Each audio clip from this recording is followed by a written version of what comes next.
Let's go back down to pit lane. I thought I'd grab Dick Johnson down here. Steve Johnson starting off the front row. Dick, Team Johnson announced this weekend a wonderful new team with you and your son and the whole family involved. But yesterday, even though you're on the front row, still a bit of trouble. Yeah, it sort of had a power steering hose explode, but fortunately, with the great assistance of Pertec, we had that back and running in no time at all. And this little car behind you, actually, this garage is going very well so far in the Virgin Australia Supercars. Look, it's very early days, but we're very pleased with the direction we're heading at this point in time, and one would just hope that it continues all weekend. Good luck, Dick. Thanks, pal. One of those great motor racing stories. They actually did go to a local Pertec store and grab some help putting together some new power steering lines, and they did, not botching's not the right word, but they just had a real temporary repair for qualifying yesterday where they cut the split bit of line out, rejoined it, and it lasted 4 laps, and they just did enough time to get that car out and qualify in the front row. The Touring Car Masters on the circuit here on the streets of Adelaide, getting set for the first round of this year's series. The 10th time they've been around this iconic street circuit. And some iconic names starting on the front row. Richard Craill joins me, Matt Nolte for the first race of 10 laps around this street circuit. Ryan Hansford making his debut will start out of 3rd. Cam Tilley is inside the top 10. Richards and Yilden starting from the 5th row. Some really good names in that 10 and some just outside it as well. Brad Tilley's a winner here in the past. Tony Karamfalowski the same in his Ford Mustang, and Adam Garwood, who was a winner here 12 months ago. Andrew Fisher starts a little bit further back in the Jesus Racing Ford Falcon, but that is a brand new car, and they are very, very happy with the performance of that racer. So the cars roll and getting set. It's a rolling start. This is what I love about this category. The IROC Challenge class is back this year, but they'll start with their own grid towards the back of the field. Led by Sven Boykart's noted Porsche racer. A couple of very handy runners in that field as well. Onboard cameras throughout the field. Jim Richards, Shannon's on board in that amazing AMC Javelin. All 1,500 kilos and 6 litres worth. An incredible race car with one of the true legends of our sport behind the wheel. He'll start this car from 9th place, directly behind the valiant pacer of Cameron Tilley.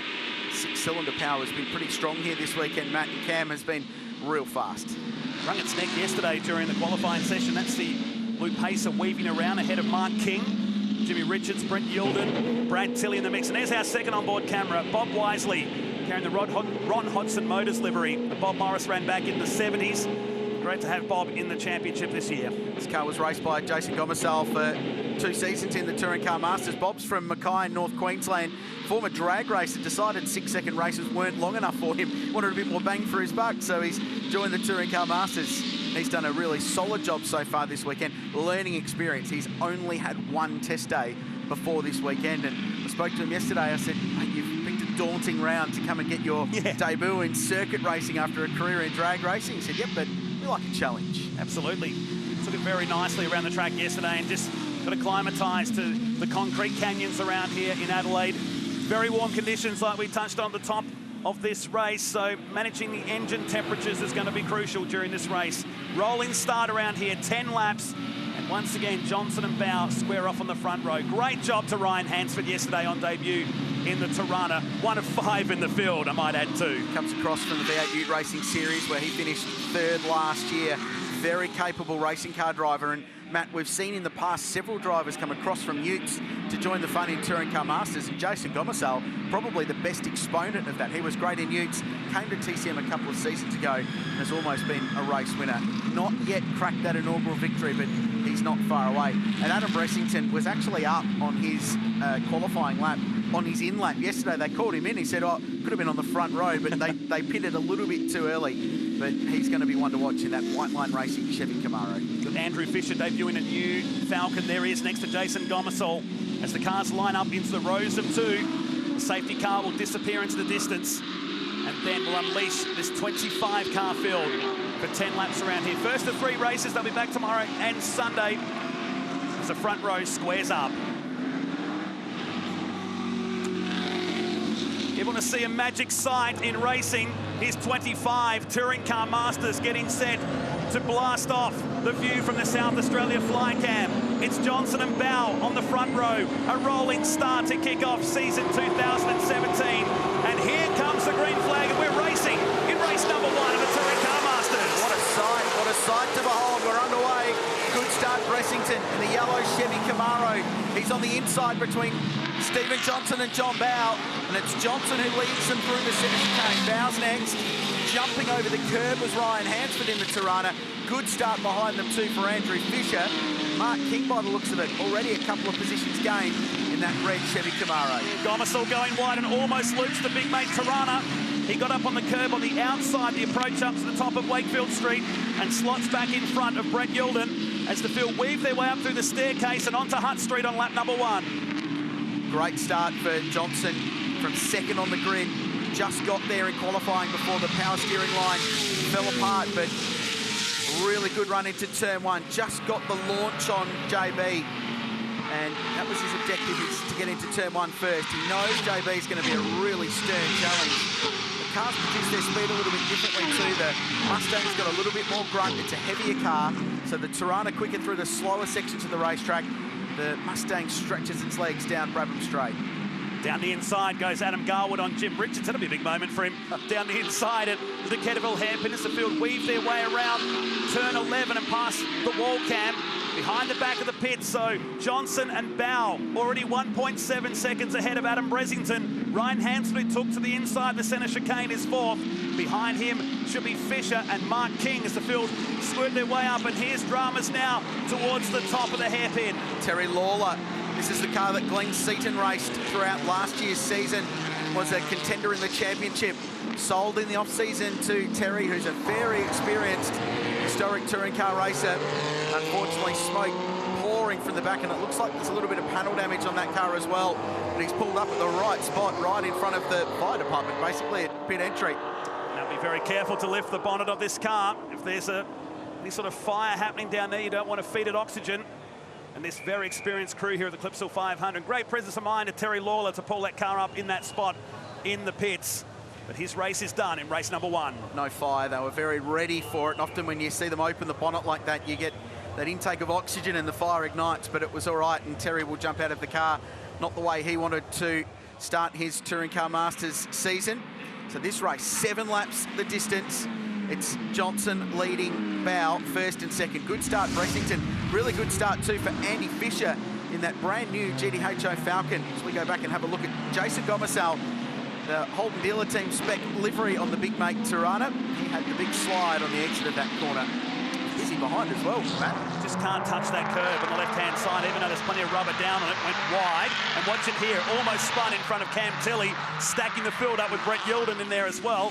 Here's what happened to Terry Lawler. And it happened by the time he'd got to the hairpin, and it's like power steering region, maybe. Yeah, it could be. They taxed them very hard here, the power steering. Works really hard. I spoke to Stevie J after qualifying, and he said, I was really lucky where that failed in qualifying because it was just after I'd cleared turn 8. He said the load in the steering was remarkable after the power steering failed, and he was lucky to get through turn 8. Cameron? It looks likely that Terry Lawler has done an oil line. He said still had pressure but dropped a lot of oil. Okay, that clears that one up. Thanks, Cam.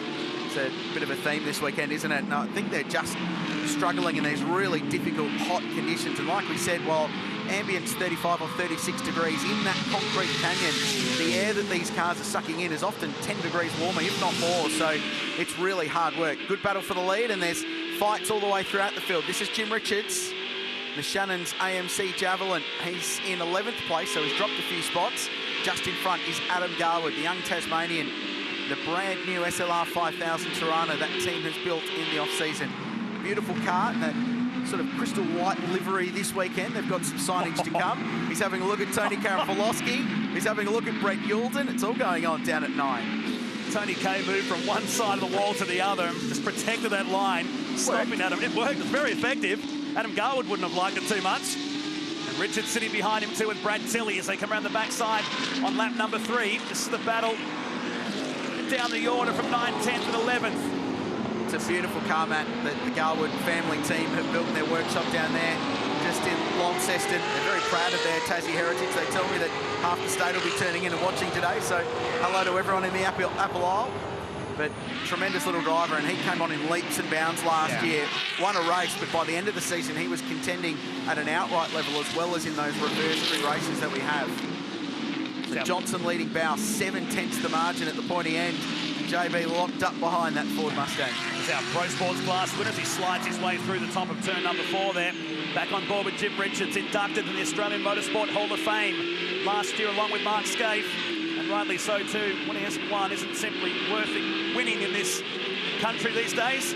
Multi-time Bathurst winner, even on the high banks at Calder Park back in the days in NASCAR. Isn't it fun to watch cars with a bit of right foot induced oversteer? Yes. On corner exit. I'll have 2 slices. There. It's great fun. These cars are difficult to drive. They slide around a lot. They're heavy. They cook their tyres after not too many laps because they do move around quite a lot. So they're great fun to watch.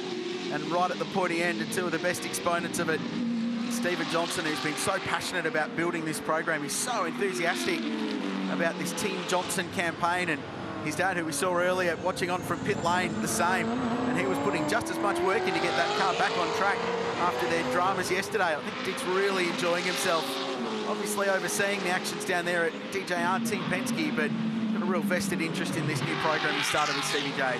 And now Bow starts to turn the pressure up a bit here as they head up Wakefield Street on lap number 5. They're 5 seconds clear of Adam Bressington now, who runs 3rd, and he's 7/10 back to Ryan Hansford.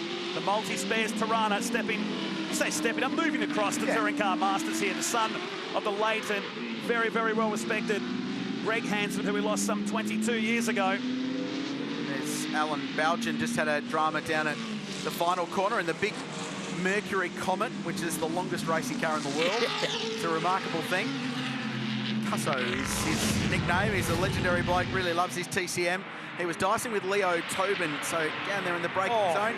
See the axle tramp in the rear and bit of correction one way, pirouetted the next. There's a lot of mass to spin around. Nice. And Stevie J with smoke pouring out the side of the Ford Mustang. There's still 2.5 laps to go. He's in serious drama. And he moves across to let John Bow go through. What a shame for the WM Waste Falcon down here. It's the same smoke that he had in qualifying, Matt. It looks like the same problem. Teething problems for this car that was launched in the paddock here on Wednesday.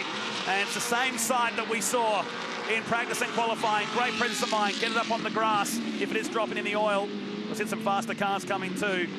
Stephen Johnson limps back into pit lane at the end of lap number 5. That makes the rest of the round really difficult because he'll start race 2 from the pack, the grid, and then race 3s, they reverse half the field, so he'll be at best mid-grid. So this is going into turn 8. It's what he talked about after qualifying. So if it is power steering like what happened in qualifying, what would have happened then is his steering would have gone from nice and light and manageable to extraordinarily heavy, barreling a 1,500 kilo car into one of the fastest corners on the racetrack. And my eyesight, not always the best, but I did see something at the back of that car that flew away when he was just coming off the exit of Hunt Street there, but his race is over. It's a shame because it was shaping up to be a really good fight, and JB was just applying the pressure. He now inherits a 6-second lead over Adam Bressington, who's actually the fastest car on the racetrack at the moment. Ryan Hansford sitting in 3rd place on debut. Really impressive performance. Ryan only had 30 laps in that car at Queensland Raceway before he came here. He's actually fighting for 2nd place. So looking down the inside of Bressington in that White Line Racing Camaro. That was the car that Andrew Medicki raced in Touring Car Masters for plenty of seasons. A race winner here at the Clipsal 500. Bresso jumped into the car in the later stages of last season, was really good at Mount Panorama, and he's gone around again with that great little South Australian team with Bob and Sharon Middleton at the helm. There's the Johnson car. Not a pretty sight down beneath the car. That's not a good coloured fluid out the front of that either. Definitely not water anyway. No, not ideal. As John Bow starts the final lap, gap 5.7. He'll just stroke it home from here. We're watching a fight for 2nd, 3rd. Just behind them, 4th place, Andrew Fisher and Mark King, Adam Bressington's teammate, just behind. Got to say, what a great debut for Andy Fisher's brand new GTHO Falcon. Marty Brandt from Independent Race Cars has done a lot of the fabrication work on that car. They've still got a trick engine to come and some new front suspension components, but that's a really good car, really nicely built, and already they've seen a great performance increase from where they were last year. Just needs to get that car home today and for the weekend before they get really serious in the 2nd round at Winton in May. Bressington and Hansford. Very impressive what Hansford's doing here, just keeping the car nice and cool. The Tirana for multi-spares, about to sweep through turn 8 for the final lap here. Went a little bit short due to the delay we had before the start of the race. As Bressington down the inside, V8 Ute style from the day. It's a good scrap this. He's gone in pretty deep too, and Hansford's going to have a go here. Big slide coming out of the hairpin. He'll have one more opportunity down into the final hairpin. The start of the pit straight. Bressington in all kinds of pain from the SLR Tirana, looking to make it a Holden 1-2. Meanwhile, John Bow on his way to yet another TCM victory. How cool is this battle for second, though? You watch left, I watch right as they come around. John Bow is going to be the winner here today. His 7th win on the streets of Adelaide is still on for second and third. They ate into the lead, but give it to Bressington today. Hansford will be strong all weekend long, I predict anyway. Fisher was next, then King, then Cam Tilley in 6th position. Oh, John Bow gets another win. A shame for Johnson because that was setting up to be an absolute screamer of a finish. Great drive. Cameron Tilley just edged out Jason Gomersall for 6th and 7th. We caught them briefly as they crossed the line side by side. So the 6-cylinder pacer gets P6 in the end. It's a win for Bow. Great drive, Bressington and Hansford, a great battle to 3rd place. Fisher on the debut of a new car was 4th and King 5th. Always good to see some different names inside that top 10. Tony Kay got inside the 10 along too with Adam Garwood, who completes the top 10. Back to Jim Richards, Cam Mason back in 13th, Bernie Stack, the veteran, back in 17th, and Rowan Little gets home in 20th. Yes, Sven Boykart's the winner in the IROC Challenge Porsches. O'Neill, Wisely, Bougen, Johnson and Lawler, the unfortunate DNFs.